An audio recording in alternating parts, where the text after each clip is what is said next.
नमस्कार दोस्तों, स्वागत है आपका अपने यूट्यूब चैनल टेक क्लासेस में। और आईटी इलेक्ट्रिशियन थ्योरी की मिक्स क्वेश्चनों की सीरीज का वीडियो नंबर 11 है। और आज के 1 नंबर क्वेश्चन से हम बात करते हैं कि निम्न में से किस पदार्थ से वो स्थायी चुंबक नहीं बनाए जा सकते। कठोर इस्पात, नरम लोहा, एल्निको या निकिल।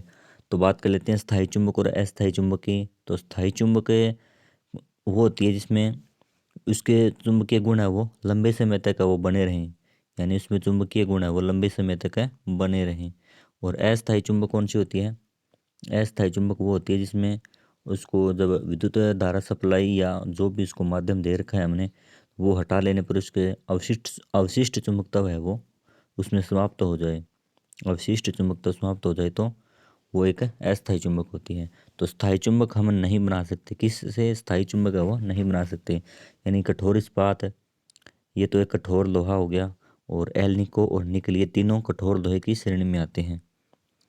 तो हम नरम लोहे से है वो स्थायी चुंबक नहीं बना सकते, क्योंकि स्थायी चुंबक यानी चुंबक तो उसका स्थायी बने रहे, इसके लिए हमें कठोर लोहा होना चाहिए। जैसे कठोर इस्पात हो गया, एल्निको हो गया, निकिल हो गया, कोबाल्ट हो गया, इस प्रकार होता है। और स्थायी चुंबक नहीं बना, और अस्थायी चुंबक नरम लोहे से बनाए जाते हैं, क्योंकि इनका चुंबकत्व है वो कुछ समय के लिए ही बना रहता है, चुंबकत्व इनका समाप्त हो जाता है। तो इसका राइट आंसर नरम लोहा होगा। अगले क्वेश्चन पर बात करते हैं। प्लीज़ दोस्तों चैनल को सब्सक्राइब जरूर करने ला, और वीडियो को लाइक जरूर करना साथियों, शेयर भी करना। तो प्रतिरोध ताप गुणांक का मात्र क्या है?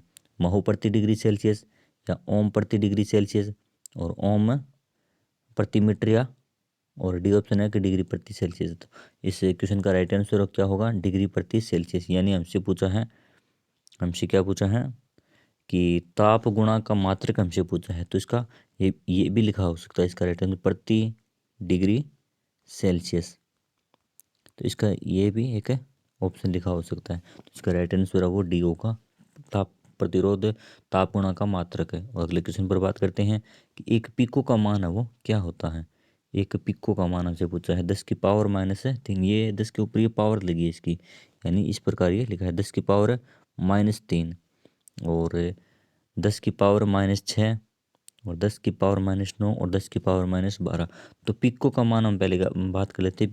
पिको का मान कितना होगा? पिको का मान है 10⁻⁻12 होगा। इसका राइट आंसर डी होगा। और बात कर लेते हैं कि 10⁻³ ये कौन सा है? ये है मिली का, मिली इसको बोलते हैं। यहाँ से सीधा की बार डायरेक्ट डायरेक्ट क्वेश्चन है वो यहीं से पूछ लिया जाता है कि इनका मान हमसे deci centi milli micro nano pico femto इस प्रकार बहुत से मान होते हैं। मैं आपको करवाऊंगा, कमेंट करना जरूर। तो बहुत सारे मान होते हैं, यहाँ से क्वेश्चन सीधा सा पूछ लिया जाता है कि इसका मान बताइए। जैसे इस क्वेश्चन में पूछा गया कि एक पिको का मान कितना है, और 10⁻⁻6 क्या है? माइक्रो का मान है, माइक्रो। और माइक्रो को हम इस प्रकार भी व्यक्त करते हैं, माइक्रो को। और ये 10⁻⁹ ये नैनो है, और ये पिको हो गया अपना। तो अगले क्वेश्चन पर बात करते हैं कि चार्जिंग के समय लेड एसिड बैटरी का तापमान में क्या बदलाव होता है, या उसका तापमान बढ़ता है या कम होता है, या नियत रहता है या निर्भर ही नहीं करता। तो चार्जिंग के समय लेड एसिड बैटरी का तापमान है वो बढ़ जाता है दोस्तों। उसका घनत्व क्या होता है? घनत्व भी बढ़ता है, और तापमान भी बढ़ता है। इसका राइट आंसर है ए होगा। अगले क्वेश्चन पर बात कर लेते हैं कि इंटरपोल है वो कहाँ जोड़े जाते हैं। तो इंटरपोल है मुख्य पोलों के समांतर में, मुख्य पोलों की श्रेणी में, और आर्मेचर की श्रेणी में, और आर्मेचर के समांतर में। तो इंटरपोल पहले हम बात करें कि इंटरपोल है वो क्यों जोड़े जाते हैं। इंटरपोल क्यों जोड़े जाते हैं साथियों? तो इंटरपोल जैसे मुख्य पोल बनी है, किसी भी डीसी मशीन के मुख्य पोल होते हैं, तो इनके बीच में कुछ छोटे एक्स्ट्रा पोल है वो बना दिए जाते हैं। इस प्रकार छोटे एक्स्ट्रा पोल होते हैं, तो इनकी ध्रुवता भी आगे आने वाले पोल के समान होती है। जैसे यहाँ पर ये एन है इसके आमने सामने, और ये एस है, तो इसकी ध्रुवता हमसे पूछ ली जाती है कि इंटरपोलों की ध्रुवता क्या होती है आगे आने वाले पोल की। यानी आगे जो इसका पोल बना हुआ है इसी के समान इसकी, यहाँ भी इसके आगे एन आ रहा है तो ये भी एन होगा, इसके आगे एस आ रहा है तो ये एस होगा, इसके आगे एन आ रहा है तो ये एन होगा। इस प्रकार इसकी ध्रुवता आगे आने वाले पोलों के बराबर होती है। और इंटरपोल का प्रयोग क्यों किया जाता है? कम्यूटेशन को कम करने के लिए, कम्यूटेशन को कम करने के लिए। को रोकने के लिए, कम करने के लिए इंटरपोल का प्रयोग किया जाता है। और इसमें कई क्वेश्चन बना दिए। अगले इसका राइट आंसर की बात करें तो इंटरपोल अब कहाँ जोड़े जाते हैं, तो इंटरपोल वो आर्मेचर के श्रेणी क्रम में जोड़े जाते हैं, यानी आर्मेचर के श्रेणी क्रम में इंटरपोल जोड़े जाते हैं। अगले क्वेश्चन की बात करें कि चालकों की संधि पर आने वाली व संधि से दूर जाने वाली धाराओं का बीजगणितीय योग है वो क्या होता है, शून्य, अधिकतम, या अत्यधिक, या बराबर, या बहुत कम। तो पहले इसे क्वेश्चन की बात करते हैं। ये हमसे क्या बताया गया है, ये एक किरचॉफ का नियम है, किरचॉफ का धारा नियम इसको बोल सकते हैं। और ये क्वेश्चन पूछा भी जाता है किरचॉफ का धारा नियम क्या है, तो इसके अनुसार चालकों की संधि पर आने वाली व जाने वाली धाराओं का बीजगणितीय योग वो शून्य होता है। जिसे हमें एक्सप्लेन करें तो ये कोई जंक्शन हो गया, इसमें ये धारा आई और एक है ये धारा हुई और एक ये धारा, और इससे आने वाली और जाने वाली धारा जैसे दो है, ये मान लिए 2 एम्पियर है, ये भी 2 है और ये भी 5 है, तो कितनी होगी 5 और 2 7 और 2 9 एम्पियर। तो यहाँ पर जैसे 6 एम्पियर है वो जाने वाली है, तो हमसे ये मान है वो पूछ लिया जाता है कि ये जो यहाँ से धारा आई है अंदर की तरफ, तो ये बाहर जाने वाली धारा है वो कितनी होगी, ये इसका जंक्शन हो गया।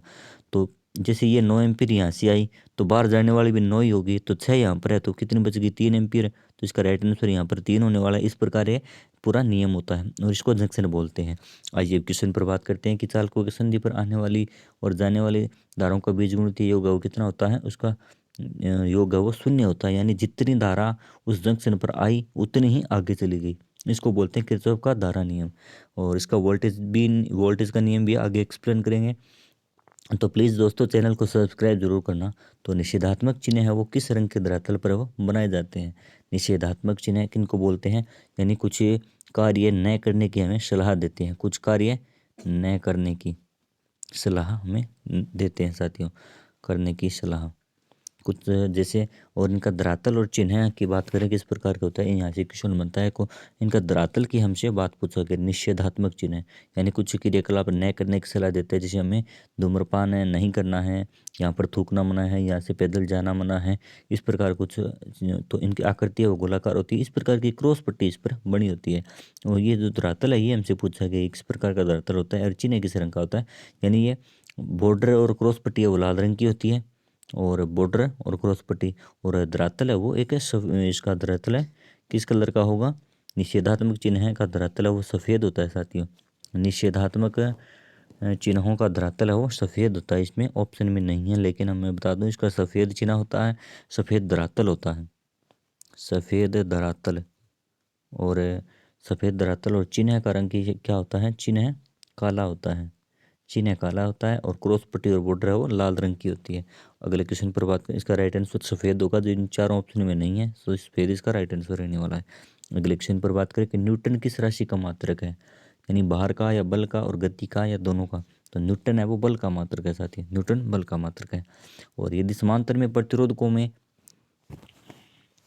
अगर एक और प्रतिरोध समांतर में अगर जोड़ दिया जाए तो धारा पर क्या प्रभाव पड़ेगा। जैसे हमारे घरों में जो वायरिंग होती है, घरों में जो वायरिंग होती है वो समांतर में होती है, और समांतर में जैसे एक बल्ब जल रहा है उसके, और हमने एक जैसे युक्ति और जला दी, जैसे पंखा चला दिया या एक और जैसे कूलर चला दिया, 3 चल के समांतर में है। जैसे ही हमें जो भी युक्ति आगे चलाते जाएंगे तो धारा है वो, धारा की खपत है वो बढ़ती जाएगी।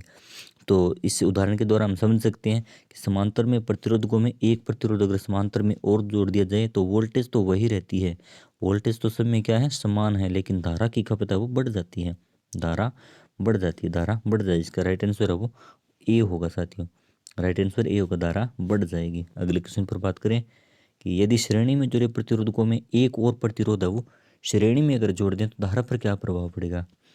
इसका अपोजिट है उसी का, तो बात कर लेते हैं कि श्रेणी में अगर कोई प्रतिरोध जुड़े हैं कुछ प्रकार इस प्रकार जैसे श्रेणी में, तो एक और इनके श्रेणी क्रम में जैसे ये जोड़ दिया, और यहाँ से जैसे 2 एम्पीयर की धारा जा रही थी इसी में 2 एम्पीयर, तो ये श्रेणी में है तो इसी में क्या होगा 2 एम्पीयर की धारा इसमें जाएगी। तो श्रेणी में अगर कितने भी प्रतिरोध है वो जोड़ दे तो धारा क्या होगी, धारा कम समान नहीं, धारा समान ही रहेगी। इसका राइट आंसर वो समान ही, क्योंकि आपको पता है कि वोल्टेज है वो समान है कब रहती है समांतर में और धारा श्रेणी में, तो इसका राइट आंसर है वो सी होगा।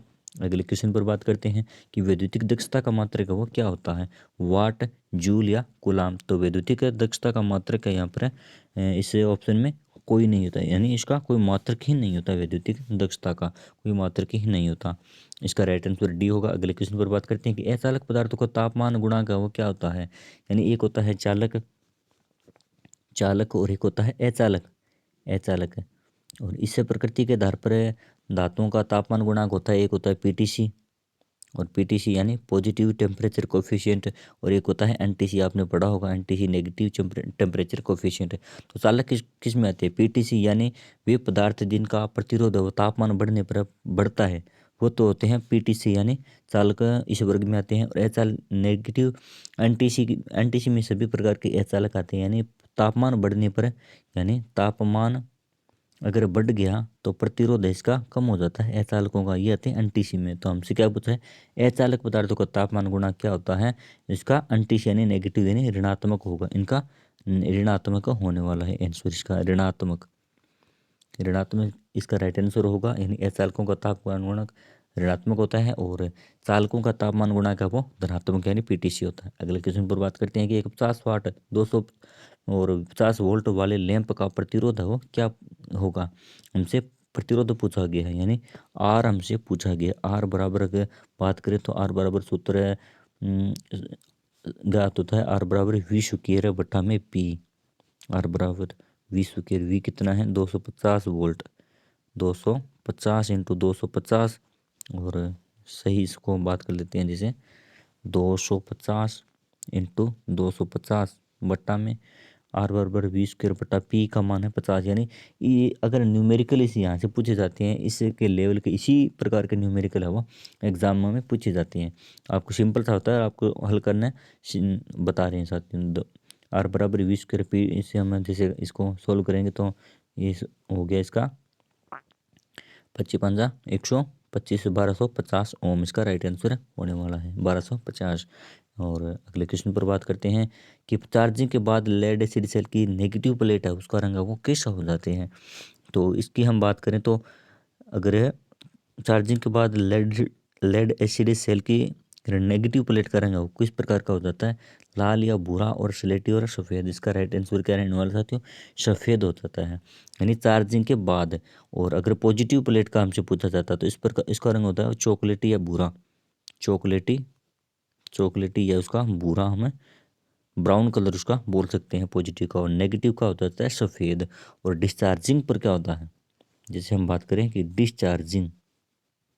डिस्चार्जिंग पर बात करें, दोनों प्लेट है वो किसकी बन जाती है, दोनों प्लेट लेड सल्फेट की बन जाती है, सल्फेट की। ये क्वेश्चन आया हुआ है साथियों हम कि डिस्चार्जिंग पर दोनों प्लेट है वो लेड सल्फेट की बन जाती है। अगले क्वेश्चन पर बात करते हैं कि परिपथ में अति धारा से बचाव हेतु किसका प्रयोग है वो किया जाता है, स्विच का, एमसीबी का, सॉकेट का और सीलिंग रोज का। स्विच की बात करें तो आपको पता है किसी भी फेज तार को नियंत्रित करने के लिए, फेज तार को नियंत्रित करना, स्विच से हम नियंत्रित करते हैं फेज को।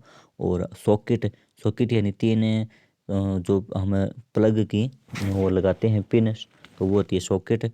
आपको पता है इस प्रकार की होती है 5 एम्पियर यानी 15 एम्पियर, अलग अलग लाइट एंड फैन और पावर की अलग अलग होती है। और सीलिंग रोज आपको पता है कनेक्शन यानी विद्युत कनेक्शन लेने के लिए, कनेक्टिंग पॉइंट वहाँ से लेने के लिए सीलिंग रोज और लगी होती है जैसे छत के पंखे में। और इसका राइट आंसर है एमसीबी होगा, यानी मिनिएचर सर्किट ब्रेकर, एमसीबी का प्रयोग है हमें अति धारा बचाव यानी ओवरलोड से ये बचाती है हम एमसीबी। और अगले क्वेश्चन पर बात करते हैं कि 10 ओम प्रतिरोध को 10 एम्पीयर की धारा से जोड़ा जाए तो शक्ति खपत हमसे पूछा है, यानी हमें पी ज्ञात करना है किस सूत्र से, आई स्क्वायर इंटू आर से। जब धारा में दी गई हो और प्रतिरोध दिया है तो आई स्क्वायर इंटू आर से हमें शक्ति ज्ञात करते हैं। आई कितना है यहाँ पर 10 इंटू 10 और आर कितना हो गया 10, यानी तीनों को आपस में मल्टीप्लाई करना है। 10 इंटू 10 100 है 1000, तो इसका राइट आंसर हो 1000 वाट रहने वाला इसका राइट आंसर।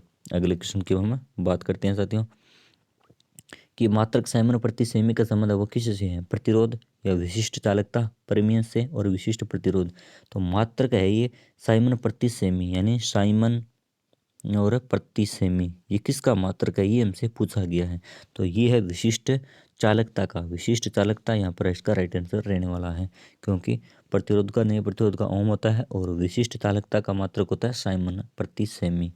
अगर सीधा हमसे पूछा जाए कि चालकता का मात्रक होता है साइमन या महो, महो इसको बोल सकते हैं। महो को प्रतीक हम इससे से प्रदर्शित करते हैं चालकता का, सीधा अगर पूछे तो। लेकिन अब इसका विशिष्ट चालकता हमें दे दी तो साइमन प्रति सेमी होगा। अगले क्वेश्चन की बात करते हैं कि निम्न में से कौन सा एक लोह चुंबकीय लोह पदार्थ है, यानी फेरोमैग्नेटिक पदार्थ है। तो निकिल है, तांबा, एल्यूमिनियम या जस्ता। तो यहाँ पर तांबा और एल्यूमिनियम और जस्ता ये तीनों ही एक वर्ग के हैं, यानी ये क्या है, किस में आते हैं, ये आते हैं पेरा में। पेरा चुंबकीय पदार्थ जो चुंबक तो नहीं बनते लेकिन चुंबकीय पदार्थों को एक मार्ग प्रदान करते हैं पेरा में। और फेरो यानी लोह चुंबकीय पदार्थ है, निकिल, कोबाल्ट, इस प्रकार के लोह चुंबकीय पदार्थ है। निकिल इसमें आएगा लोह चुंबकीय पदार्थ में, इसका राइट आंसर है वो ए होगा। और अगले क्वेश्चन की बात करें कि पूर्ण रूप से चार्ज लेड एसिड सेल का वोल्टेज है वो कितना होता है साथियों। तो पूर्ण रूप से चार्ज लेड एसिड सेल का जो वोल्टेज होता है वो इसमें ऑप्शन में नहीं दिया गया है। इसका राइट आंसर होता है 2.2 वोल्ट प्रति सेल, यानी एक सेल का वोल्टेज है वो 2.2 वोल्टेज होगा जब वो चार्ज हुआ है। और डिस्चार्ज का कितना होगा, डिस्चार्ज का अगर हम बात करें तो 1.8 वोल्ट होता है, 1.8 वोल्ट। और अर्ध चार्ज की हम बात करें, मतलब वो मिडिल में है, तो अर्ध चार्ज का कितना होता है, अर्ध चार्ज का कितना होता है, 2 वोल्ट होता है। और फुल चार्ज है तो वो 2.2 वोल्ट प्रति सेल है। अगले क्वेश्चन की बात करें कि डीसी मशीनों में कम्यूटेटर का क्या कार्य है। कम्यूटेटर क्या करता है, कम्यूटेशन को घटाना, एसी को डीसी में बदलना और डीसी को एसी में बदलना और आर्मेचर को ठंडे रखना। तो डीसी मशीनों में कम्यूटेशन का कार्य होता है एसी को डीसी में बदलना, यानी आर्मेचर में जो ईएमएफ पैदा होता है, या आर्मेचर में जो ईएमएफ पैदा होता है उसकी मूल प्रवृत्ति किस प्रकार की होती है, एसी की होती है। और उसी एसी को हम कम्यूटेटर के द्वारा है किस में बदलते हैं, डीसी में बदलते हैं। इसका राइट आंसर होगा 2 नंबर ऑप्शन होगा कि कम्यूटेटर क्या करता है, एसी ईएमएफ को डीसी में बदलता है। और अगले क्वेश्चन की बात करें कि डीसी मशीन में लोहा हानियाँ होती है, कहाँ होती है डीसी मशीन में लोहा हानि। तो इसकी हम बात करें तो योक में या कम्यूटेटर में या ब्रश में या आर्मेचर में, तो इसका राइट आंसर क्या होगा, आर्मेचर में होगा, क्योंकि आर्मेचर में ही चालक होते हैं। चालक कहाँ होते हैं, आर्मेचर में होते हैं, तो हानियाँ कहाँ होगी, आर्मेचर में होगी डीसी मशीन में लोहा हानि। और लोहा हानि के अंतर्गत कौन सी हानियाँ होती है, लोहा हानि के अंतर्गत एक नंबर होती है एडी करंट हानि, एडी करंट, और 2 नंबर होती है हिस्टेरिसिस हानि, हिस्टेरिसिस हानि। इसकी हम आगे पूरा एक्सप्लेन करेंगे। तो 2 प्रकार की लो हानि आती हैं, ये कहाँ होती है, आर्मेचर में होती है। इसका राइट आंसर ये होगा। और अगला 22 नंबर क्वेश्चन की बात करेंगे, डीसी मोटर की गति है वो समानुपाती होती है। डीसी मोटर की गति है वो किसके समानुपाती होती है। तो इसका फॉर्मूला जैसे हम याद करते हैं कि अन समानुपाती ईबी, अन समानुपाती ईबी बट्टा में फाई, यानी डीसी मोटर की गति है वो ईबी, यानी ये बेक ईएमएफ है, यहाँ पर बेक ईएमएफ के तो समानुपाती होगी और फील्ड फ्लक्स के विलोमानुपाती होगी, यानी फील्ड का जो फ्लक्स है उसके विलोमानुपाती होगी। हम बात कर लेते हैं कि डीसी मोटर की गति किसके समानुपाती होती है। तो डीसी मोटर की गति है वो बेक ईएमएफ के समानुपाती होती है। इसका राइट आंसर होगा 3 नंबर ऑप्शन। और अगले क्वेश्चन की बात करें कि एक कैपेसिटर को प्लेटों का चार्ज ज्ञात करने का सूत्र क्या होगा। यहाँ पर इसका चार्ज, इसको हम आवेश बोलते हैं, आवेश, आवेश जिसको गुलाम यानी क्यू से प्रदर्शित हम करते हैं। तो कैपेसिटर की प्लेटों का चार्ज आवेश ज्ञात करने का सूत्र क्यू बराबर हमसे पूछा है, क्यों क्या होगा। तो क्यू बराबर यहाँ पर क्या है, वी इंटू आई, और क्यू बराबर सी इंटू वी, क्यू बराबर आई सी, और क्यू बराबर आर आई। तो इसका राइट आंसर क्यू बराबर है सी इंटू वी या V into C, C into V या वी इंटू सी। इसका राइट आंसर बी सही होगा। अगले क्वेश्चन की बात करेंगे, शॉर्ट कैपेसिटर की ओम मीटर की रीडिंग है क्या होगा। यानी एक कोई कैपेसिटर है और उसकी जांच हम करते हैं जिस प्रकार है, एक कैपेसिटर है उसकी, ये एक कैपेसिटर है, इसकी 2 तारें हैं, और ओम मीटर से हम जैसे इसको जांच करें, ओम मीटर से इसके दोनों तारों को जांच करें, तो ओम मीटर की रीडिंग क्या होगी जब ये अगर शॉर्ट है, यानी दोनों तारें इसके शॉर्ट है, तो ओम मीटर की रीडिंग क्या होगी। जैसे अगर 2 तारें हैं वो शॉर्ट हो गई है तो इनका प्रतिरोध, ओम मीटर क्या बताता है, प्रतिरोध, तो इनका प्रतिरोध हो गया 0, यानी जब कोई 2 चीज़ें हैं वो शॉर्ट हो रही हैं तो इसका प्रतिरोध क्या होगा, 0। तो इसका राइट आंसर 0 होगा, यानी शॉर्ट कैपेसिटर का प्रतिरोध है वो 0 होता है ओम मीटर से हम अगर जांच करते हैं तो। अगला क्वेश्चन है कि रिलेक्टेंस का विपरीत क्या है। रिलेक्टेंस का विपरीत हमसे पूछा गया है। तो इसका रिलेक्टेंस का विपरीत क्या हुआ? रिलेक्टेंस का विपरीत, रिलेक्टेंस इसको बोलते हैं जिस धारा प्रवाह में जो बाधा उत्पन्न होती है इसको रिलेक्टेंस, यानी ये प्रतिरोध के समानुपात में है। तो प्रतिरोध होता है उसी प्रकार एक रिलेक्टेंस होता है। तो इसका विलोम हमसे पूछा है, यानी अगर रिलेक्टेंस है वो धारा के प्रवाह में अगर बाधा उत्पन्न करता है तो कौन सा एक कारक है जो धारा के प्रवाह में सुगमता प्रदान करता है, सुगमता हमसे पूछा है। तो परमीय रिलेक्टेंस का विपरीत है वो परमीयंस होगा, यानी परमीयंस इसका विपरीत होगा। परमीयंस का होता है धारा के प्रवाह में सुगमता प्रदान करने वाला कारक है वो परमीयंस कहलाता है। अगले क्वेश्चन की बात करें कि फ्लेमिंग के बाएं हाथ के नियम के अनुसार बल की दिशा है वो कौन बताएगा? तो फ्लेमिंग के बाएं हाथ के नियम को बीच की अंगुली बताएगी या पहली अंगुली या अंगूठा या ऑल, यानी सभी। तो क्वेश्चन की हम बात करते हैं फ्लेमिंग के बाएं हाथ का नियम है वो, जैसे इसमें अंगूठा और बीच की अंगुली और पहली अंगुली तीनों 90 डिग्री के कोण पर समकोण पर बनी होती है। तो इसमें हमें बीच की अंगुली की बात करें, जैसे बीच की अंगुली में क्या बताती है? चुंबकीय बीच की अंगुली हमें क्या बताती है? धारा की दिशा हमें बीच की उंगली बताती है। और फर्स्ट फिंगर यानी फर्स्ट फिंगर या प्रथम उंगली जो बताती है, क्या बताती है? प्रथम उंगली हमें धारा की दिशा और चुंबकीय क्षेत्र की दिशा, चुंबकीय क्षेत्र की दिशा। और अब बच गया अंगूठा, अंगूठा हमें क्या बताएगा? अंगूठा हमें बल की यानी घुमाव बल की दिशा, घुमाव बल की दिशा वो अंगूठा बताएगा साथियों। तो फ्लेमिंग के बाएं हाथ के नियम के अनुसार बल की दिशा या घुमाव बल की दिशा कौन बताएगा? अंगूठा इसका राइट आंसर होगा। ये बहुत महत्वपूर्ण क्वेश्चन है। अगले क्वेश्चन पर बात करते हैं कि स्टैटिक इलेक्ट्रोमैग्नेटिक इंडक्शन का प्रयोग है वो किस में किया जाता है? दिए गए ऑप्शन में से स्थिर इलेक्ट्रोमैग्नेटिक इंडक्शन का प्रयोग, यानी जिसमें एक उसमें कोई गति के द्वारा नहीं बल्कि इसमें एक स्थैतिक रूप से ईएमएफ है वो जनरेट हो रहा है। तो जनरेटर में या अल्टरनेटर में या ट्रांसफार्मर में या मोटर में, तो इसमें स्थैतिक रूप से कौन सी युक्ति कार्य करती है? आपको देखकर ही पता लग रहा है कि ट्रांसफार्मर, इसमें कोई घूमने वाला पार्ट नहीं, ये सिर्फ है एक स्थैतिक युक्ति है। और जनरेटर, अल्टरनेटर और मोटर ये सभी घूमने वाली युक्तियाँ होती हैं। तो स्थिर इलेक्ट्रोमैग्नेटिक इंडक्शन है वो किस में पैदा होता है? ये किस में प्रयोग होता है? ट्रांसफार्मर इसी सिद्धांत पर कार्य करता है। और स्वचालित स्टार डेल्टा स्टार्टर में ऑन पुश बटन है वो किस प्रकार का होता है? यानी ऑटोमेटिक स्टार डेल्टा स्टार्टर होता है ऐसी मशीनों के। तो उसमें ऑन पुश बटन है वो हमसे पूछा गया है कि किस प्रकार का होता है। तो ऑन पुश बटन सामान्यतः खुला प्रकार का, बंद प्रकार का, दो पुल का या रोटरी प्रकार का। तो ऑन पुश बटन है यानी एक सामान्यतः खुला प्रकार का, नॉर्मली ओपन होता है। ये इस प्रकार का एक बटन होता है जो खुला प्रकार का होता है। अगले क्वेश्चन पर बात करें कि चुंबकीय और विद्युतिक परिपथों की तुलना की जाए तो चुंबकीय फ्लक्स की तुलना हम किससे कर सकते हैं? यानी यदि चुंबकीय और विद्युतिक परिपथों की एक समानता की बात करें तो जैसे चुंबकीय फ्लक्स क्या होता है? चुंबकीय परिपथों में जो फ्लक्स होता है तो उसी के समान में विद्युतिक परिपथों में क्या होता है? यानी चुंबकीय परिपथों में कौन प्रवाह करता है? चुंबकीय फ्लक्स। किसका प्रवाह होता है? चुंबकीय फ्लक्स का। तो विद्युतिक परिपथों में किसका प्रवाह होता है? यानी धारा का प्रवाह होता है विद्युतिक परिपथों में। तो चुंबकीय फ्लक्स और धारा में समानता है एक दूसरे की, इसका राइट आंसर वो धारा होगा। अगले क्वेश्चन पर बात करते हैं, आज का अंतिम क्वेश्चन है। तो प्लीज़ वीडियो को लाइक और चैनल को सब्सक्राइब जरूर कर दीजिएगा साथियों, बहुत ही महत्वपूर्ण क्वेश्चन आपके लिए। तो जब रोटर अगर स्थिर होता है तो एक डीसी मोटर में बैक ईएमएफ का मान हमसे पूछा है कितना होता है? जब रोटर स्टैंड स्टिल अवस्था में यानी बहुत ये चल नहीं रहा है, मतलब रुका हुआ रोटर है, तो उस समय उसके बैक ईएमएफ का मान है वो कितना होगा? बैक ईएमएफ है वो कितना पैदा होगा? तो उसमें किसी प्रकार का कोई बैक ईएमएफ है नहीं पैदा होगा, यानी 100%, 0% उसमें बैक ईएमएफ का मान होगा। तो प्लीज़ चैनल को सब्सक्राइब करना। धन्यवाद साथियों, आपका दिन शुभ हो।